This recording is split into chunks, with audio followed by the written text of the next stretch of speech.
Right, without further ado, whole body MRI is quite a specialized technique. So before we launch into what it is, we ask ourselves, why do we want to use MRI for screening? Well, the one of the most important reasons is that it doesn't involve any ionizing radiation, which means that you can safely repeat this test every year or every few years as is necessary or as is desired. Therefore, it can be used across the whole age range, including young population. As I said, it can be safely repeated. And really, one of the particular technique that we're applying, whole body MRI, has really transformed the game of using MRI as a screening tool. And that is called diffusion-weighted imaging, because this particular sequence has a very high sensitivity for malignancy.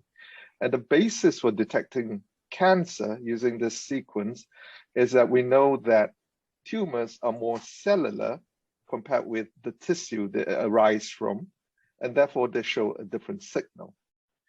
So this is diffusion-weighted imaging, or DWI for short. And in imaging terms, it's already widely applied across the body to detect disease, whether it's in the liver, the esophagus, the pancreas.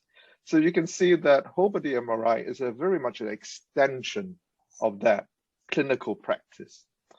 And so normally you would do a single region in the body when you request an MRI scan. But when you do a whole body MRI, it just means extending that sequence across the entire body. And then when you do that, you can begin to see that you can render the images, and this is called a maximum intensity projection, to really get a view of the whole body. And any area that you see that is black, for example, here represents area of much more cellular tissue compared with the background, which is suppressed away. So superficially, it looks like a PET scan, but it isn't a PET scan because this is derived from MRI using a specialized technique called diffusion-weighted imaging. And the contrast comes from the relative cellularity of tissue. So this is typically what you get when you refer a patient for a whole body MRI scan. We perform some standard sequences of the spine to understand the spinal structure a little bit better. We then perform diffusion-weighted imaging using different diffusion weightings. So you can see here, 2 diffusion weightings. We then also calculate a cellularity map, or so-called apparent diffusion coefficient map.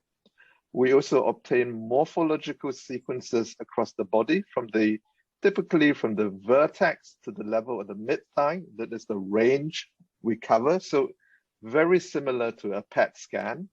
And then we also do some dedicated imaging of the lung, although MRI is not great for lung, but we can still detect changes in the lung. We have dedicated sequence for the brain.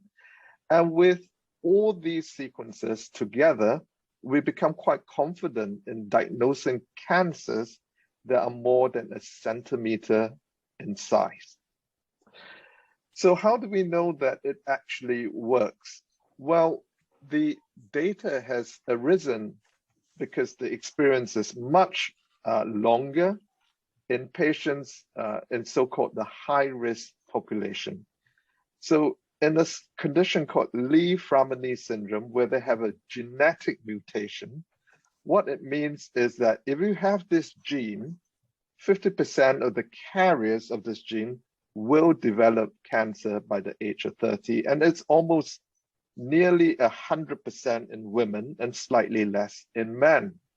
So you can see the lifetime risk of cancer in men is 70% and about 100% in women.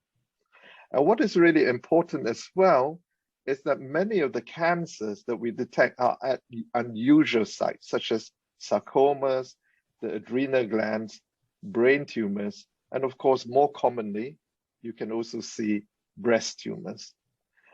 The screening data has suggested using MRI, for example, in the population that is surveyed, shown in the blue graph, has worse survival compared with the population that's non-surveyed, indicated by the blue line, fares much worse compared with the population that is surveyed using MRI.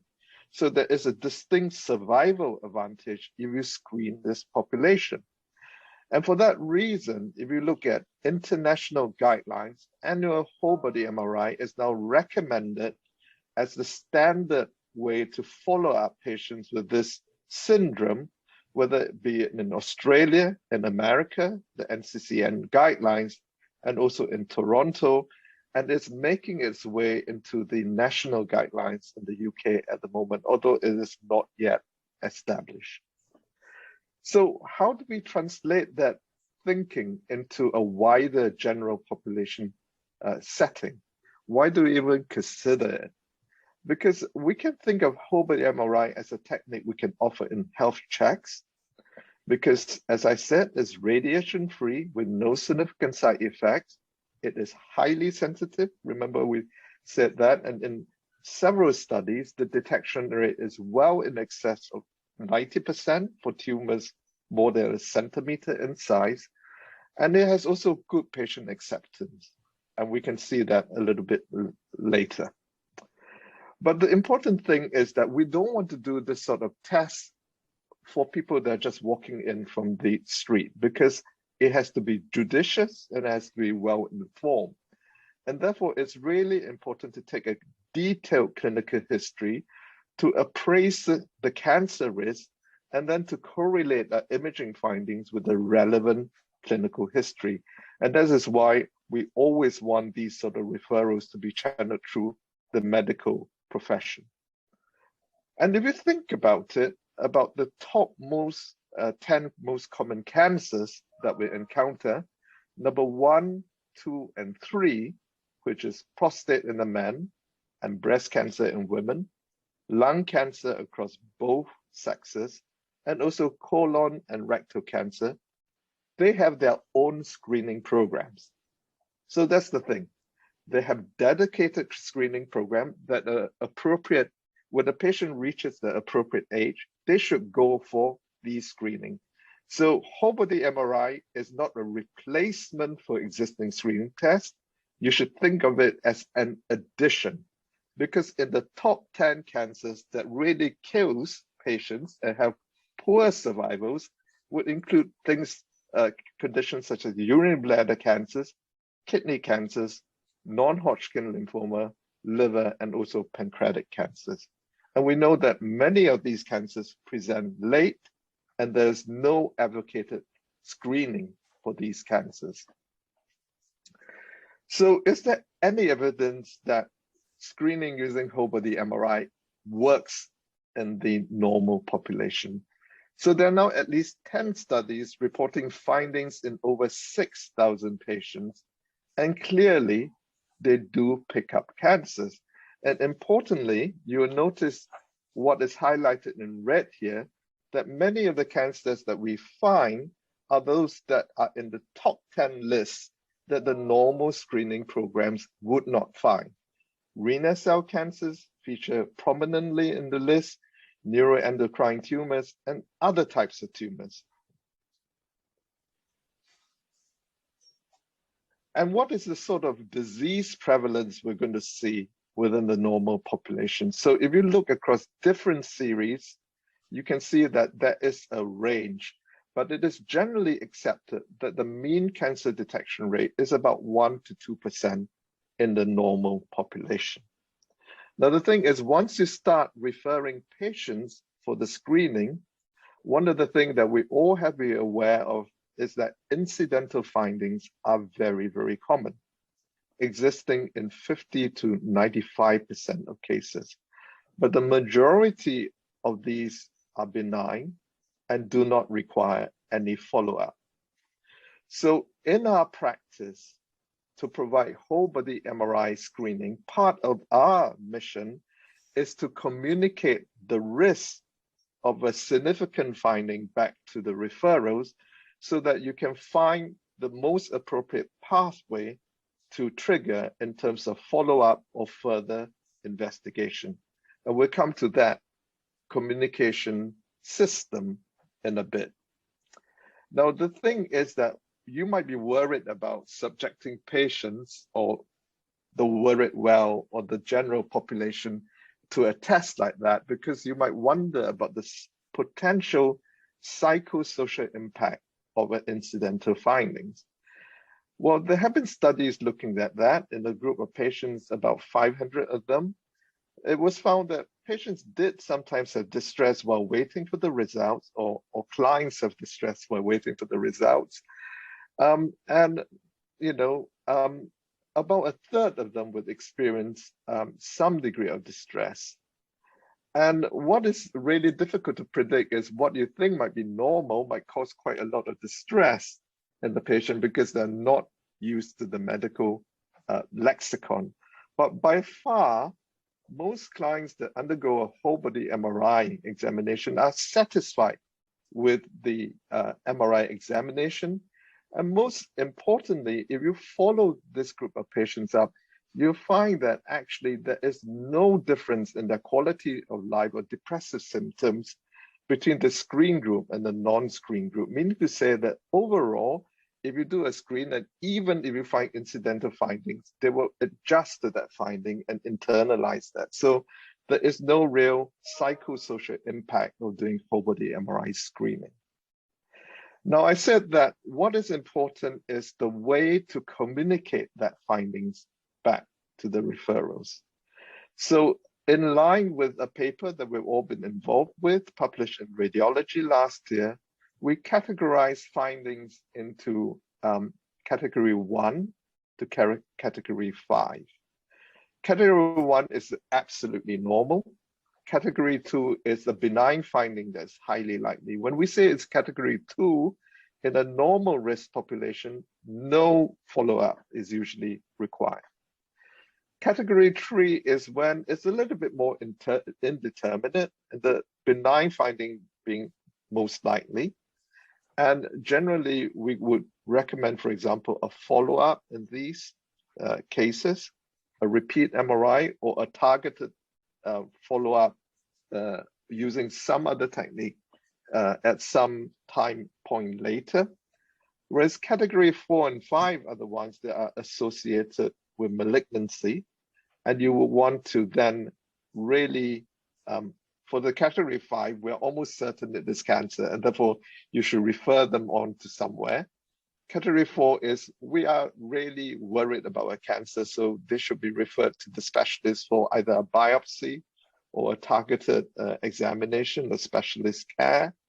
And this is the way we stratify that information coming back to you. So in a way, the OncoRex will support your local decision-making as to what to do with the patient. So just by way of examples, what are category 2 findings? So these are in the liver, for example, cysts, hemangiomas, gallstones that normally you can leave alone without any further follow-up, simple kidney cysts, or uterine myoma. So these are just examples here. Now, in this example that I have got from Professor Giuseppe Petraglia from Milan, sorry for the spelling mistake here. This was a case that he brought to one of his teaching courses. And in this patient that was asymptomatic, undergoing screening, on whole body MRI, there was a focal lesion here that was very, very bright on diffusion and low on the ADC map, meaning to say it is very cellular. So this turned out to be a 7mm exophytic mass, and that was referred to cystoscopy, and it was proven to be a low-grade papillary urothelial cancer. And that was successfully resected when the tumor was very, very small. And then a repeat cystoscopy on follow-up was negative. So had the patient not undergone a whole body MRI, that cancer would have been totally missed and potentially would have presented late. So in our practice, Anwar and I have only started doing whole body MRI at Phoenix since about, I think, June this year, isn't it? And already we have picked up one definite renal cancer, and we also have one lung tumor so far in the lung. And so that's pretty good going. And we haven't really done that large volume of patients. So certainly in our population at the moment, the cancer detection rate is higher than 1 to 2%, but I'm sure that will even out as time goes. So in summary, I hope I've shown you in that short talk that whole body MRI is a highly sensitive technique for detecting disease or cancer across the body. And it really provides us now with this opportunity for early detection of cancers for areas that are out of the normal established screening programs. But it requires a careful clinical history to provide the vital information regarding risk of cancer and for us to corroborate the imaging findings to give the best report to you. Incidental findings are common, but the majority of those do not require follow-up. And we will communicate our results using an OncoRET's tools back to you so that indeterminate and suspicious finding can be managed accordingly. And we always say all these clients should be under the care and management of a long-term responsible physician, because we really don't want anybody with any potential problem to slip through the net. So with that, I conclude my talk, and then we're open to questions.